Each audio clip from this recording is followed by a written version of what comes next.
Dans ce magazine des joutes, j'ai le plaisir d'accueillir ce soir Jean-Louis Delorme, qui est un artiste et qui est très connu dans le milieu des joutes. Jean-Louis, bonsoir. Bonsoir. Jean-Louis, je disais que tu étais artiste et plus connu dans le milieu des joutes parce que tu as fait, en plus des réalisations qui sont les tiennes, énormément de choses pour les joutes languedociennes. Oui, tout à fait. Et ça depuis un peu plus de 30 ans maintenant. Les pièces principales sont quand même les 5 monuments de joutes qui trônent un petit peu dans les villes principales, quoi. Voilà. Alors, ce sont lesquels pour situer si les gens, bon, les gens des joutes savent où ils sont, mais les gens qui ne sont pas des joutes et qui veulent savoir où découvrir les monuments que tu as réalisés doivent se rendre dans quelle ville tout d'abord et à quels endroits ensuite? Alors, d'abord, la ville de Frontignan. Alors, une statue en pierre 7 tonnes, en pierre froide, qui a été réalisée maintenant il y a 24 ans, quelque chose comme ça, de souvenir. Le temps passe vite, hein? Elle passe vite, oui. Et donc c'est le premier monument de joute qui a pu exister. Ensuite, je pense que la pièce la plus connue est celle qui est sur le rond-point à l'entrée de Frontignan, le pavois, donc qui est de 8 mètres de haut, quoi. Et donc ça, c'est le deuxième monument. Voilà, alors lui, situe-le plus précisément, parce qu'à l'entrée de Frontignan... Alors, la zone du Barnier. Et maintenant, souvent on dit au pavois, parce que cette zone-là, ce rond-point-là, un peu baptisé le pavois de joute, quoi. Ouais.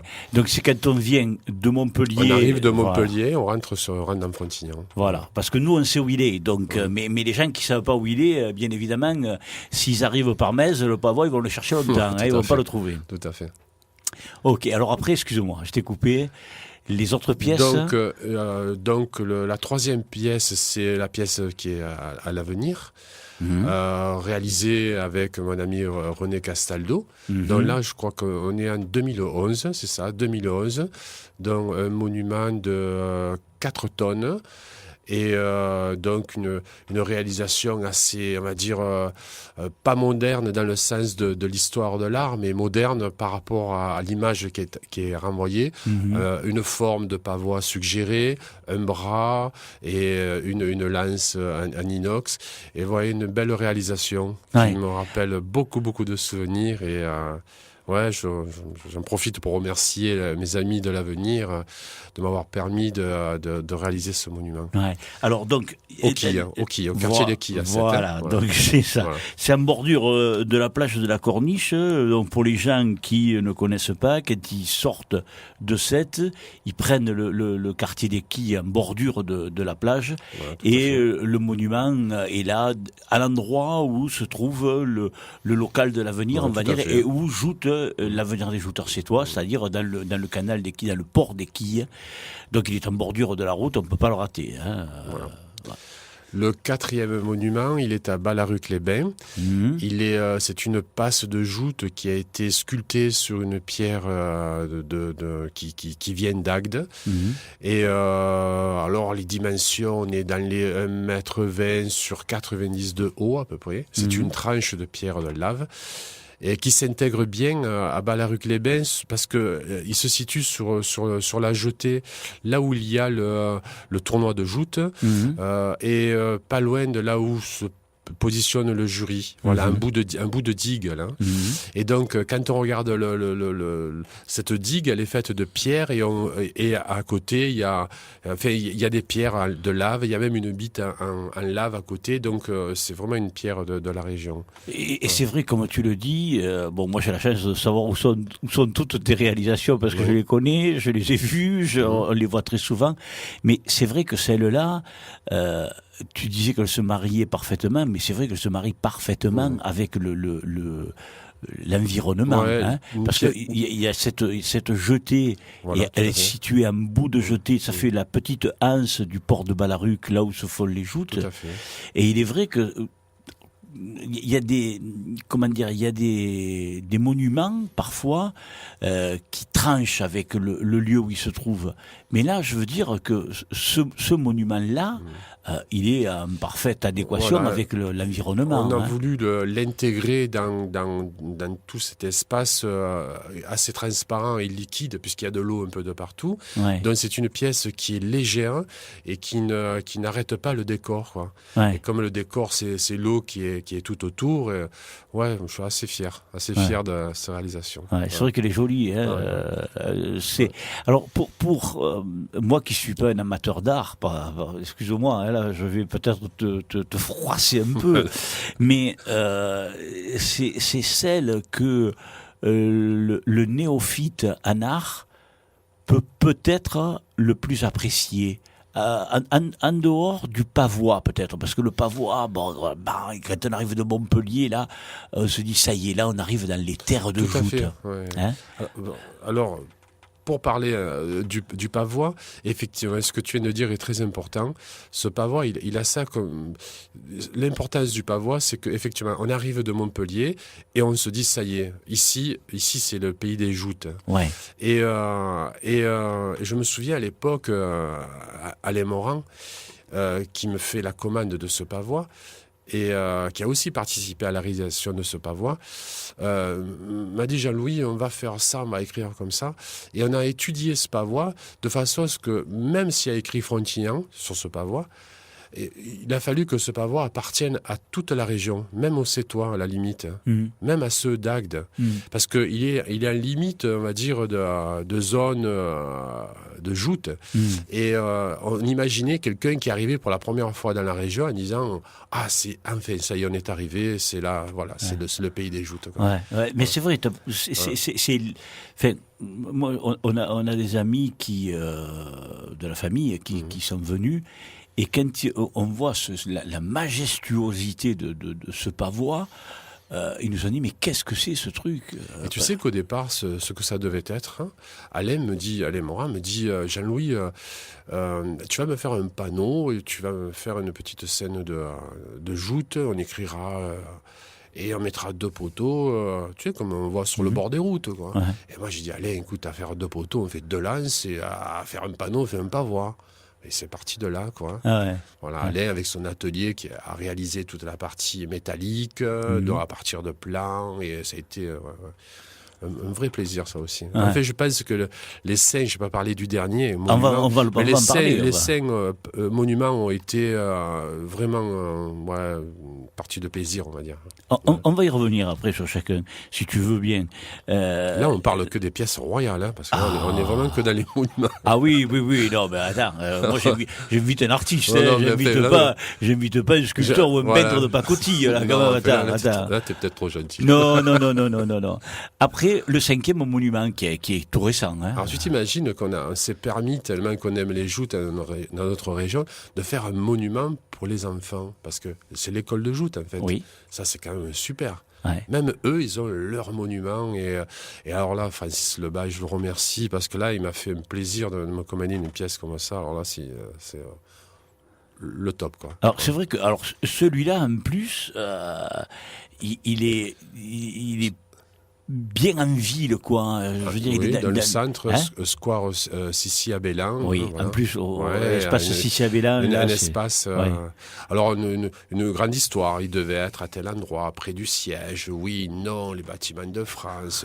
Et puis, mais en fin de compte, il est situé là où on a l'imaginé au tout début, quoi, en fait, quoi. Ah ouais, au début, vous aviez pensé... on a évoqué, puis après, on a dit non, on va le mettre là, près du siège.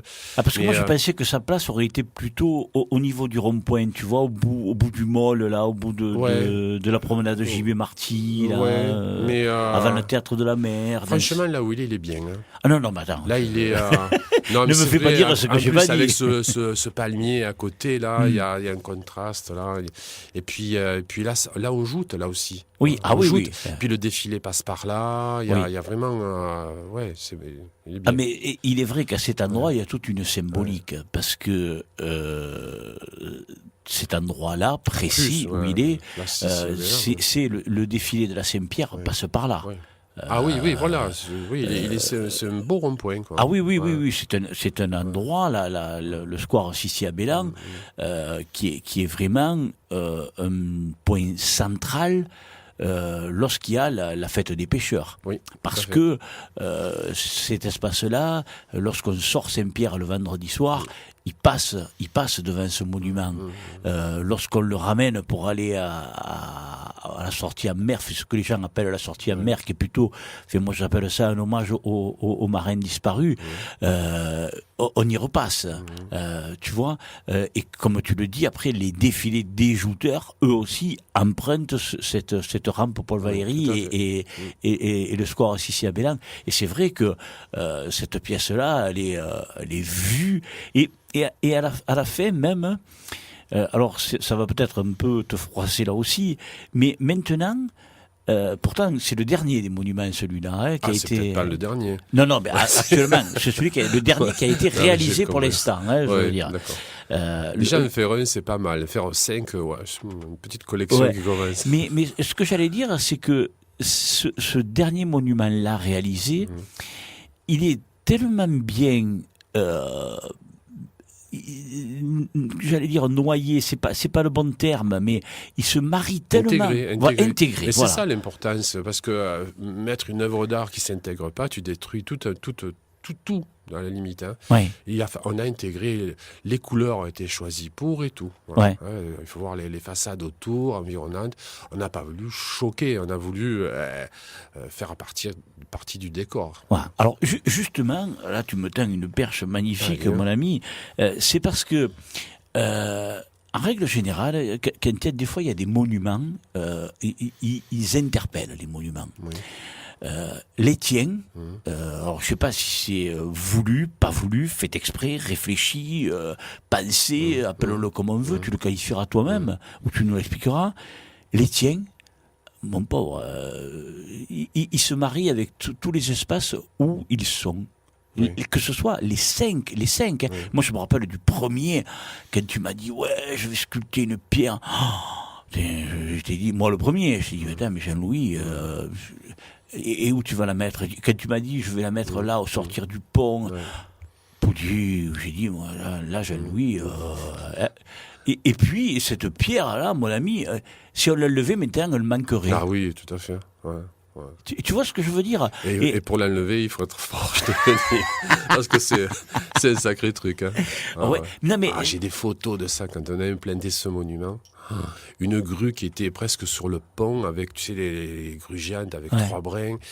L'équipe allait Macias dessous, tout le monde en train de travailler, transpirer. Et le monde autour. Mais pour l'installation, je ne parle pas de l'inauguration, pour l'installation, il y avait peut-être, j'exagère, mais il y avait peut-être toute la ville. Hein. C'était vraiment, non, mais c'était un événement. Et l'intégration, elle est franchement, je ne sais pas où on aurait pu mettre cette pièce dans Frontignan. Non, elle est bien là, c'est un croisement Absolument. Et bien sûr, pas loin des joutes du canal. Alors pour la petite histoire, je me souviens, Alain, il me dit, il nous faut un monument. Alors, sachant que, une histoire entraîne une autre histoire. Sachant que on était en vue à 7 de faire le premier monument qui devait se situer au Quille. Avec mon ami René Castaldo. Au Quille, un monument, c'est plutôt dans le centre qu'il le faudrait. Et petit à petit, cette idée tombait à l'eau. Mais est rentré dans l'oreille d'Alain Morand, qui a dit si un monument doit se faire, on va tâcher de le faire à Frontignan en premier. Voilà l'histoire, la première histoire de ce monument. Et la deuxième histoire, elle est plus sur un plan technique, c'est que quoi faire, hein, et en quoi le faire. Quels produits allons-nous utiliser? Et les pierres, chez nous, on n'a pas de marbre de Carrare, on n'a pas de pierre à sculpter, de granit, de trucs comme ça, quoi. Et là, c'est là où l'idée est un peu particulière, c'est que on a dit, premier monument de Joutin, on va aller en Garrigue, on va prendre un caillou de chez nous. Ça ne se sculpte pas. On fait des rebords de trottoir, on fait des clôtures, des murs, ce que tu veux, et ça se sculpte pas. Et voilà, on est parti dans l'idée de... Et comment tu as fait alors? Bon, alors là, déjà, je me suis fait 2 tendinites au bout de 5 minutes, parce que c'est du fer, c'est bien. Et puis après, je me souviens, ça a été réalisé dans un hangar de l'usine de soufre qui a été démonté. Ouais. Et alors, imagine ce gros caillou dans un hangar, à peine je faisais un bruit, ça résonnait. Ouais. Et j'ai appelé Alain, Macias, Alain, qui avait quelques machines, des burinaires, des disqueuses, parce que moi j'ai que dalle, moi j'ai que des outils de peintre, hein, des pinceaux. Hein. Et je me suis dit, écoute, on va faire ça, on a chassé, bing, bam, boum, et voilà, c'est arrivé. Ça s'est fait avec... Il est comme il est avec la technique de l'époque. Aujourd'hui, je travaillais cette pierre, je la travaillerai différemment, mais ouais. Et non, puis, mais il faut la laisser. non, mais de toute façon, je ne la retravaillerai plus.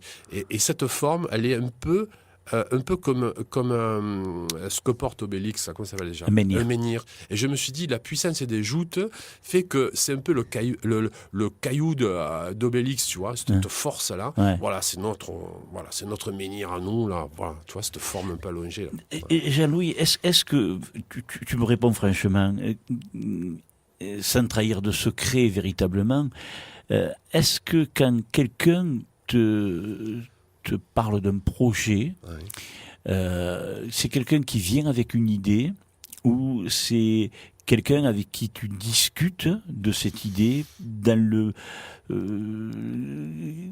but de faire quelque chose? Ou est-ce qu'il y a des gens qui ont des idées arrêtées ou est-ce que c'est toi qui fais une proposition? Ça se passe comment? Il y a plusieurs orientations. Hein.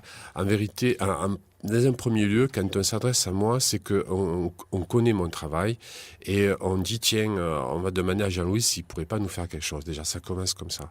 Et moi, j'ai une façon de travailler qui est un peu particulière. Le monument de l'avenir, par exemple, eh bien, presque tout l'avenir a eu un petit mot à dire. C'est d'une composition, ça se travaille. Alors moi, j'ai des données, si tu préfères, et à partir de ça, je fais un projet, je propose une forme, une deuxième forme, et puis j'essaie de travailler un petit peu avec du sondage. Ouais. Mais sinon... on vient me voir, Francis, par exemple, le bail, quand il me dit monument de joute, quoi faire? Alors, quoi faire? Voilà, la grande question, quoi faire? Mais moi, de suite, j'ai dit, on va rendre hommage aux petits, on va pas mettre une passe de joute quelconque, on va mettre les chariots. Et on va mettre une des choses les plus importantes, c'est l'écusson de la société, de l'école de joute.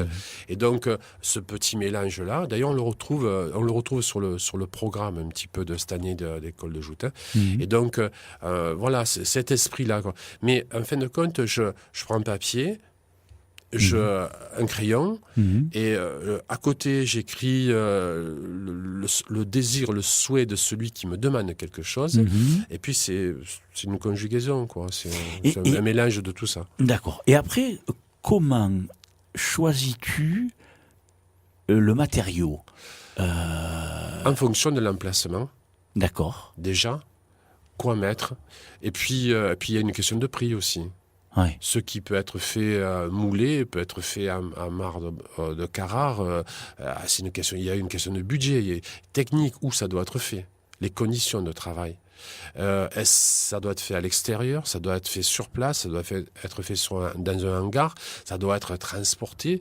Il y a tout un truc, il y a toute une technique qui fait que le projet s'affine par la suite. Si j'ai 15 jours pour faire quelque chose, un peu, et c'est petit, je peux le faire dans mon atelier, un tel matériau. Si jamais j'ai 1 an et que après il faut le sortir, faut j'ai des souvenirs. On en a fait le monument de l'avenir au hangar de comment ça s'appelle qui est en face de la pointe, à Plagette, oui. De la société. À la nation sportive. C'est ça.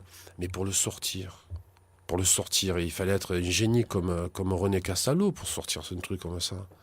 Une grue qui tire le monument, si jamais l'attache le casse, on arrache le toit du hangar.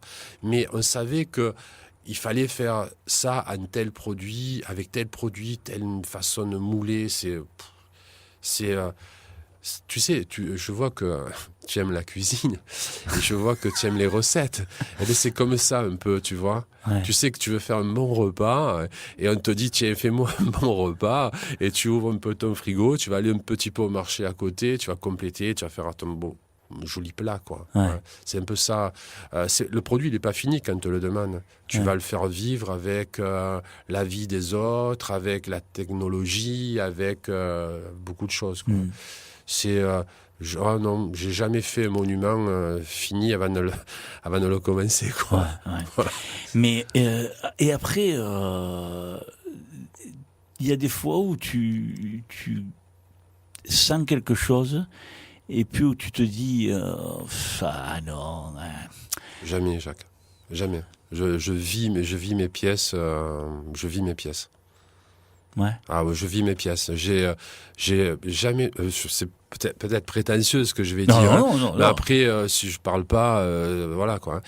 Non, franchement, quand j'imagine une pièce, d'abord je me dis tiens, si on me l'offrait, je serais le plus heureux du monde.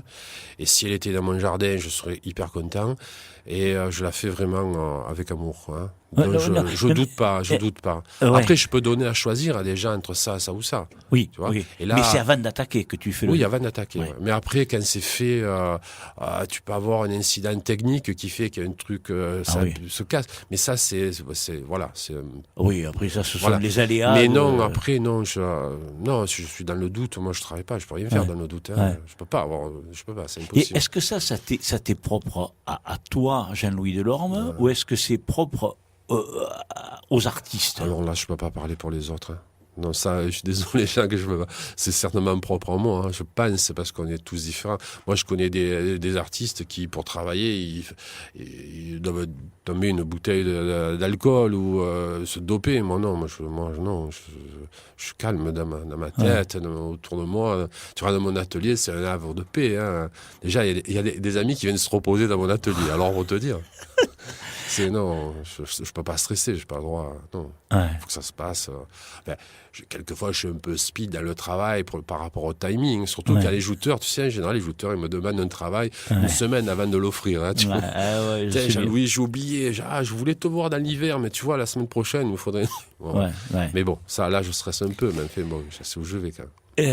Jean-Louis, là on a parlé des 5 grands projets que n'importe qui peut aller voir et visiter dans les villes, là, Frontignan, Balleruc, Sète.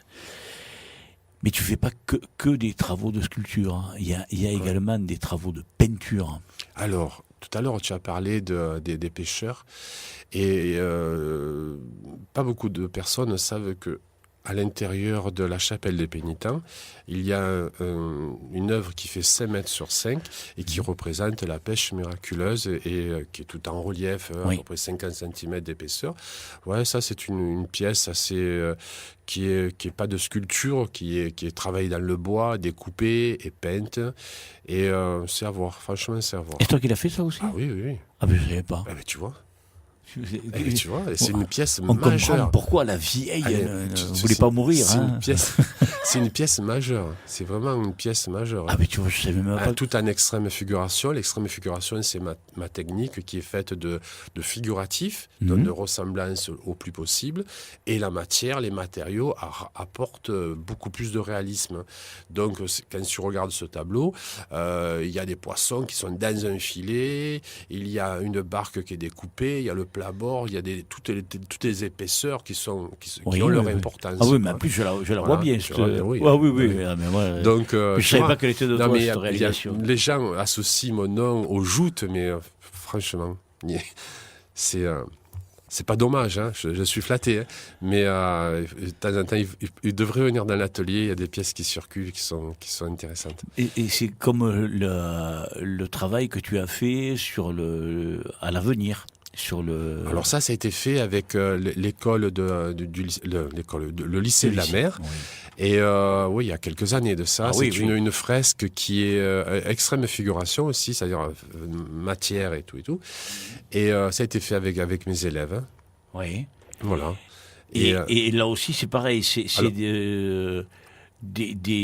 comme tu nous as expliqué. Tout est découpé, Voilà. tout est, voilà, il y a du relief. Oui. Souvent, j'utilise le relief. Parce qu'en définitive, je ne suis ni un peintre ni un sculpteur. Hein. Je passe de la pierre froide au moulage, à la peinture, à la petite aquarelle, au petit babou en plâtre.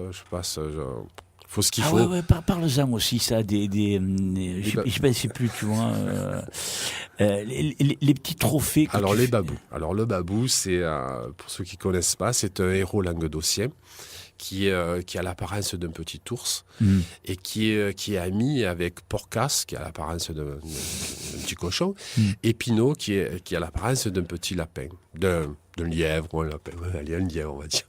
Voilà, c'est 3 amis languedociens, donc on les voit en blanc. Babou, lui, il est relativement noble, il a l'oreiller toujours bien rangé. Après, tu as 2 extrêmes, tu as Pinot qui, lui, est très sec, le genre de petit personnage qui en aurait marre de voir les Parisiens, qui serait toujours un petit peu hargneux, un petit peu, tu vois, ténous, on va dire. Et puis, tu as Porcas qui, lui, est en blanc, mais alors la chemise ouverte, pas d'oreiller dessous, tu vois, assez paillasse, quoi. Ouais. Voilà, c'est trois petits héros. Donc, le principal, c'est Babou, c'est le petit ours. Et à côté, il y a Mouna, c'est une chatte qui est belle, très fine, belle poitrine. Et les 3, bien sûr, ils sont amoureux de Mouna. Voilà, l'histoire est à peu près dévoilée. Et donc ça, c'est un travail que je me réserve pour plus tard. Oui. C'est un travail que je me réserve pour plus tard, pour faire de la BD un petit peu, quoi, voilà. Hein. Et donc, ce trophée, Babou, on le retrouve à l'avenir et pour les tournois sur chariot, et voilà. Ouais, et c'est... Et c'est devenu un point culturel maintenant. Oui. Le babou, il est vraiment... Ouais, et puis les gamins... ils en raffolent. Hein. Et ils savent qu'ils vont avoir... Ah oui, ils arrivent, ils sont devant la table, là, tu les vois... même celui qui n'a pas gagné le tournoi, il en veut. Ah ouais, c'est fait pour eux, tu commences à l'image, voilà. Moi, j'aime bien travailler comme ça. Ça me rappelle que, tu vois, pour le premier tournoi qu'il y a eu avec Pierre Zambrano,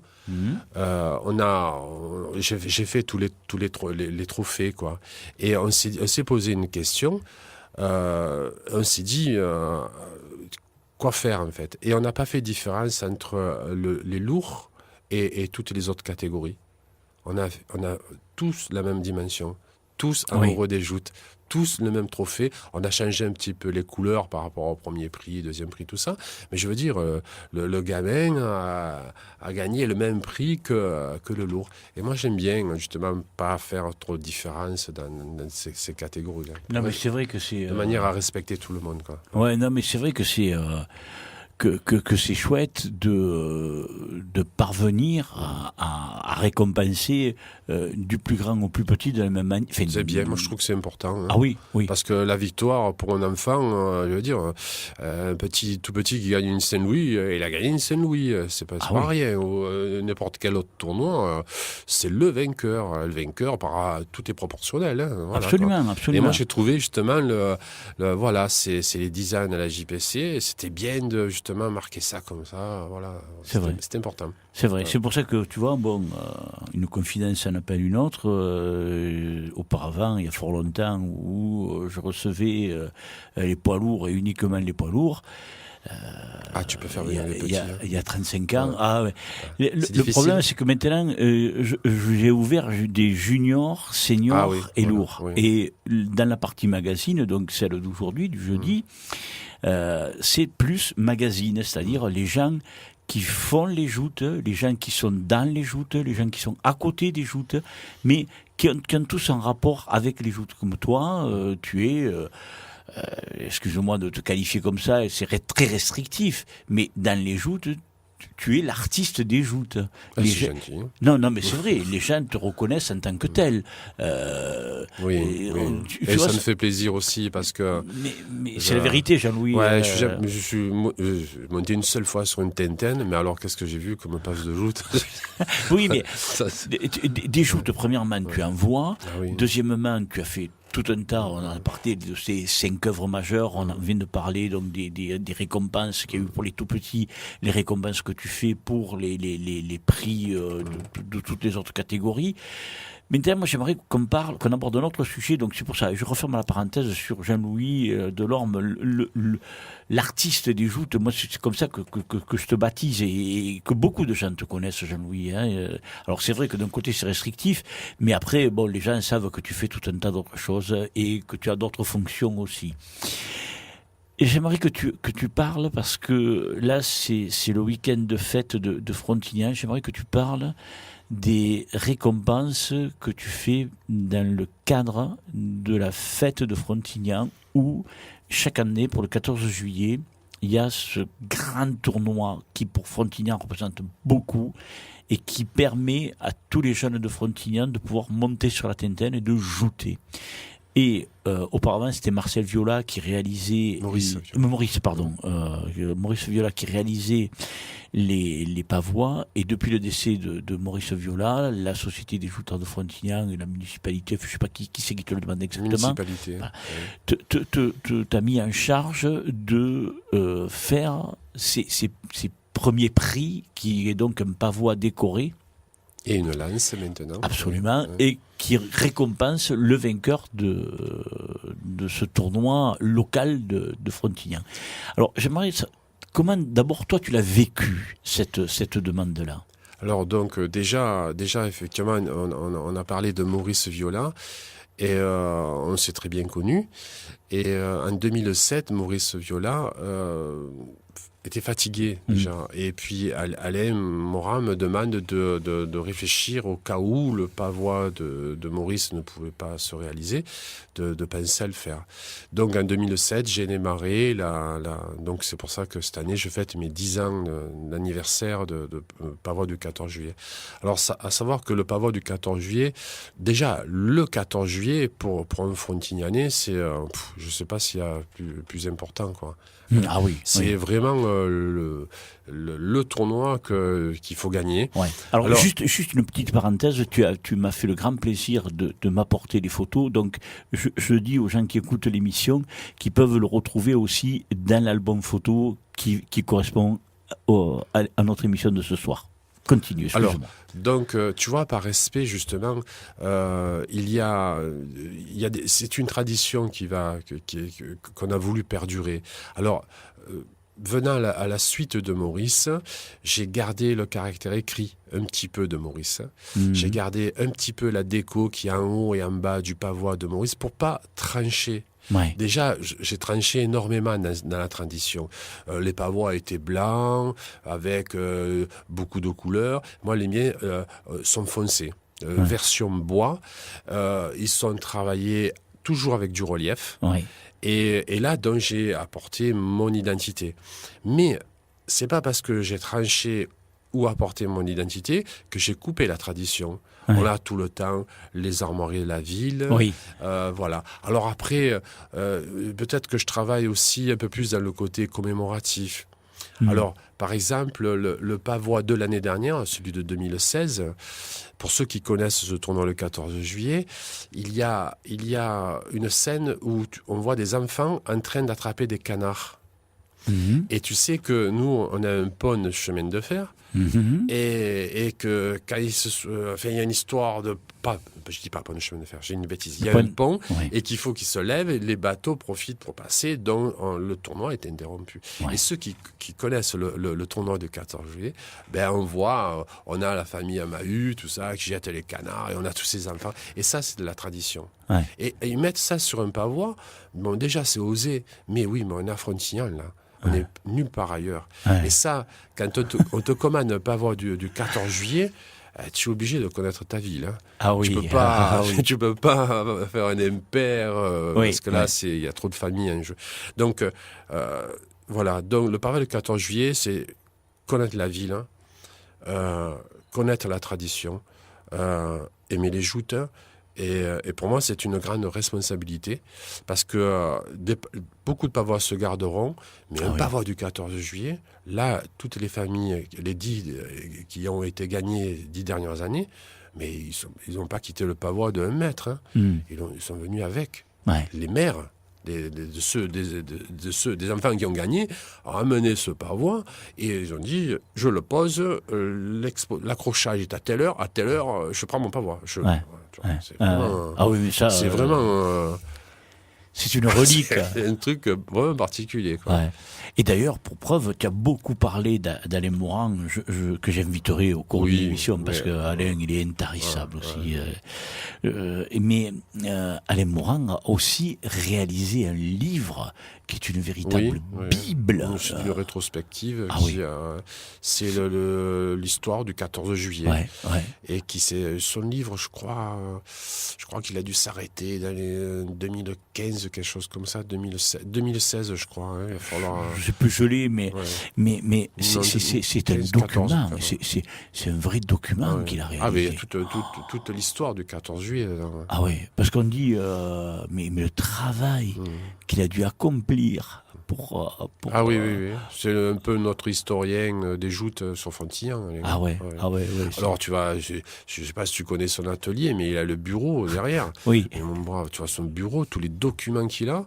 Alors ce qui est marrant, il écoutera ce que je suis en train de dire là. Peut-être. Mais alors ce qui est marrant, c'est que il me dit je vais prendre le temps de ranger ça, je vais prendre le temps. Mais il faudrait 40 secrétaires. Ou qu'il aille, il y a quelqu'un qui amène une photo. C'est inimaginable ce qu'il a. Ah oui, Et son livre est magnifique. Ah oui, son livre, c'est une Bible. Moi, je le qualifie comme tel. C'est la Bible du 14 juillet de Frontignan, parce que... Le pavois du 14 juillet, c'est, tu vois, bon, là, ici on est à 7, hein, mais voilà, c'est un peu comme la Saint-Louis, quoi. Tu vois, celui qui gagne un pavois de la Saint-Louis, c'est tout un truc, quoi. Voilà. Oui, mais à Frontignan, le tournoi du 14 juillet, c'est le tournoi du 14 juillet, point. C'est le plus grand tournoi. Et demain, c'est le 14 juillet. Demain, un joli défilé de joutes à Frontignan. Je vais mettre mon blanc parce que je me suis acheté des jolies chaussures et tout. Ah bon, tu t'es acheté des jolies chaussures? Oui, tout à fait, toute blanche. Ah bon? Non, parce que j'ai rarement fait défiler en blanc et là, voilà. C'est vrai que... Je suis identifié, jouteur. Mais c'est vrai que ce qui est terrible, c'est que tout à l'heure, pour tout dire à nos auditeurs, tu m'as apporté une photo où on te voit avec des jouteurs et le maire de Frontignan, je crois. Et je t'ai dit, mais Alain, Jean-Louis, où tu es là? Mais tu es pas. Je suis avec les autres, tout en blanc. Et tu m'as dit, mais si, je suis là en blanc.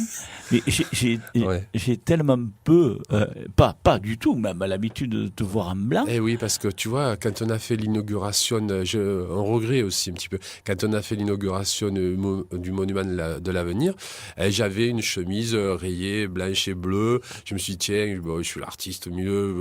Et puis non, je me dis, tiens, quand même, tous mes copains, ils étaient tous en blanc, et moi, j'aurais dû être en blanc. Voilà, ça y est, maintenant, c'est terminé. Ah ouais. Je serai tout le temps en blanc. Et de haut en bas, donc avec tes belles chaussures blanches. Tu les verras, je crois qu'on part à Bayonne ensemble, là.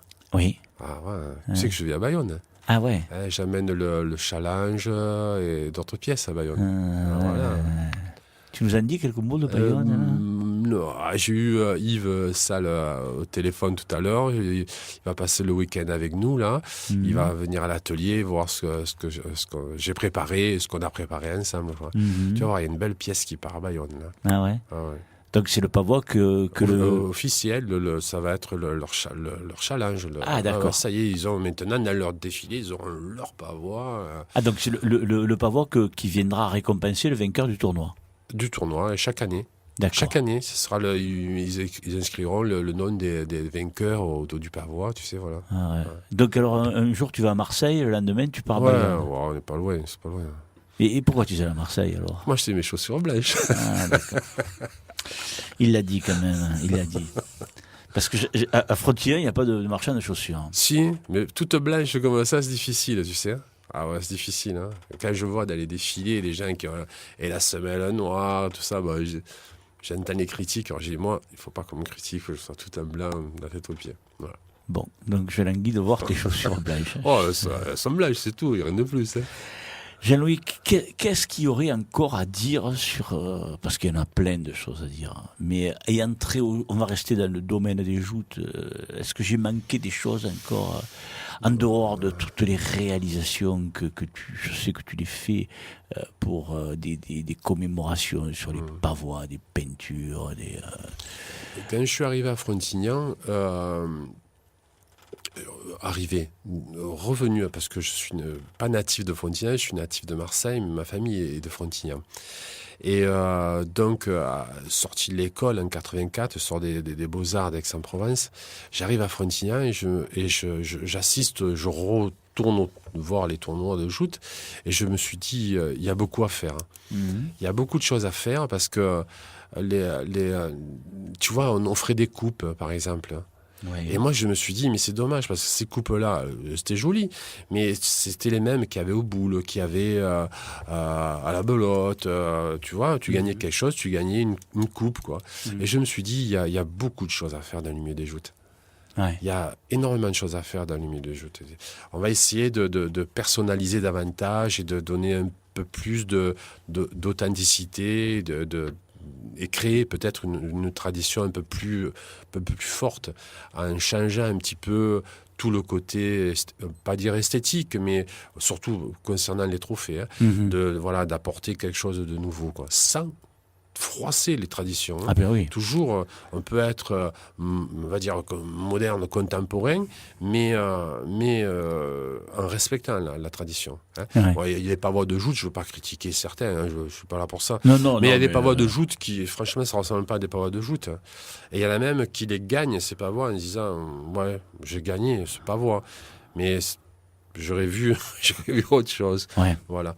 Et c'est ça le plus important. Moi, j'essaie d'apporter de la modernité dans les matériaux, le relief, la façon d'exprimer les choses, mais toujours en gardant cette tradition. Voilà. Donc, est-ce qu'on peut dire que tu essaies, au fond de toi-même, d'allier et ce que tu es capable de réaliser en tant qu'artiste avec le patrimoine, oui, voilà, une région, existe, une culture, voilà, oui, hein. tout à fait. Moi, je suis là pour ça, je vais dire. Ouais. Y aurait-il quelque chose qui te plairait de dire, hein, ou de, je sais pas. Alors, déjà, te concernant, j'ai su que tu animais cette émission, on va dire ça comme ça, et je me suis dit, j'espère qu'un jour il va penser à moi. Ah bon? Et je te promets, le lendemain tu m'appelles. Ah bon? C'est dément ça quand même. Hein. Ah ouais? Ah non, mais c'est vraiment, ça m'a fait tu plaisir. Tu es un gourou alors? Ah non, pas du tout, mais je te promets ça. Le lendemain, quand le téléphone il sonne, tu m'as appelé par Facebook, je sais plus. Non, tu m'as appelé au téléphone. Ouais. Et je lui dis, c'est fabuleux quand même. C'est fabuleux. Oh, bah, je suis vraiment très content. Voilà. Bon. Fallait que je le dise. Bah écoute, ça me fait plaisir, mais tu fais partie de comme je t'ai dit que j'inviterai Alain Morand, il y en a plein d'autres que je vais inviter. Voilà. Le problème qu'il y a, si tu veux, c'est que on n'a que 2 heures le mardi qui sont réservées, entre guillemets réservées, aux jouteurs qui se sont illustrés le week-end d'avant, et 2 heures le jeudi. Il y en a une grosse partie de ces 2 heures qui est réservé aux présidents qui vont organiser leur tournoi au cours du week-end qui va suivre. Et dès ce soir, il y a déjà un tournoi de juniors à Frontignan, il y en a un samedi, il y en a un dimanche, demain il y a la Coupe de France, etc. Et donc il y en a plein de tournois. Donc j'invite les gens qui vont organiser les tournois. Et puis, dans ces 2 heures, je me suis fait un challenge d'inviter tous les gens qui, eux aussi, font partie des gens.